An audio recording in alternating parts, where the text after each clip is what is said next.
Well, hey there guys, in today's video, this is primarily for the beginner that's considering buying an electric guitar. What do you go with, the Gibson style, the Fender style, what's the difference? Rock and roll with rock hard riffs.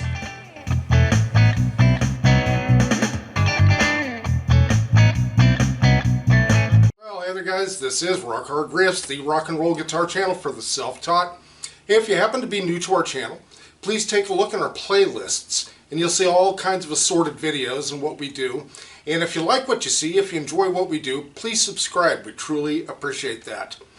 Okay guys, you happen to be more of a beginner, or let's say you're just more of an acoustic player, or whatever the situation might be, you're new to electrics, you're wondering should you go with a Fender style guitar or a Gibson style guitar.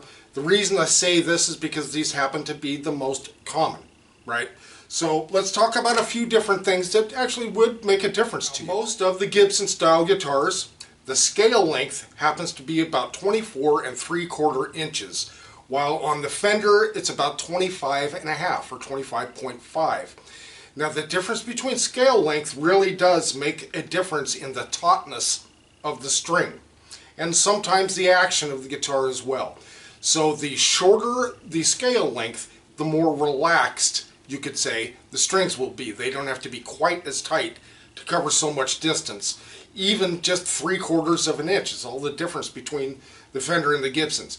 You will notice on the Fenders that the strings are a bit more taut. So that's one thing to consider. Also, sometimes the action might need to be a little bit higher on a Fender because of the scale length. Another thing to consider is the shape of the neck. Most Fenders tend to be like a C shape. Okay, we're talking the back of the neck. Where these tend to be, but not all, of course, tend to be more of a D shape, the Gibsons. And some of them also taper, and they also change shape as they go up, and depending on the model and the expense you want to go to. The next thing to consider, especially if you're an acoustic player, or if you're used to using a classical guitar, like I was when I made the switch from that type of guitar to electric, that is the curvature or the radius of the fretboard going this way. Okay, it can be kind of rounded. Fenders tend to be kind of rounded. The earlier Fenders were a 7.5 or something like that radius, which is very round. Then they flattened them out more to a 9 point something, which is what these are here. The Gibsons tend to be like an 11 or a 12 inch radius. So that's much flatter, and if you're used to an acoustic, that you'll be more comfortable probably with a Gibson style guitar. Now another thing, how about sound and things like that? The Fenders, at least Strats and Tellys, tend to be a little bit twangier than say their Gibson counterparts. That in part could be because of the scale length. Now another thing to consider, like especially if you're looking at Strats, you have 3 pickups, you have a lot of different tonal ranges. But you also do the Gibson style that have 2 pickups, but you have 2 tone and 2 volume knobs to blend and all that sort of thing. So again, both of these have a really good variance in a range of tones. It's just they go about it in a little slightly different way. Another thing could be a difference in whether they have a set neck or a bolt-on neck. Gibson style guitars tend to almost all have set necks. That means this neck is glued into the body.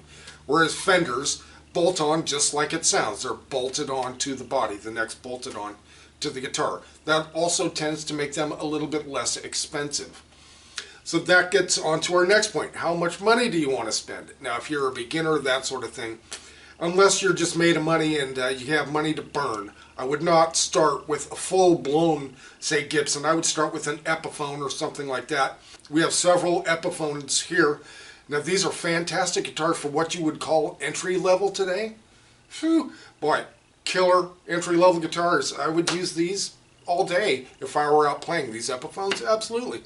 And you don't have to worry so much about it being stolen or damaged or something as far as the cost goes. Another thing to consider are like Mexican Fenders. My Stratocaster there, my Jimi Hendrix Strat, is made in Mexico. Even though it's a special guitar, it has American parts in it. But still, it's a little bit less expensive. Now, of course, there are several things that I have not mentioned. Please feel free to mention some things in the comments. what your opinions are on the differences between the Fender style and the Gibson style, which you prefer, whatever it may be, this versus that. Let us know so we can help educate the beginners to electric guitars. Alright guys, we really appreciate you watching this. Please subscribe again if you have not already. And we'll see you next video.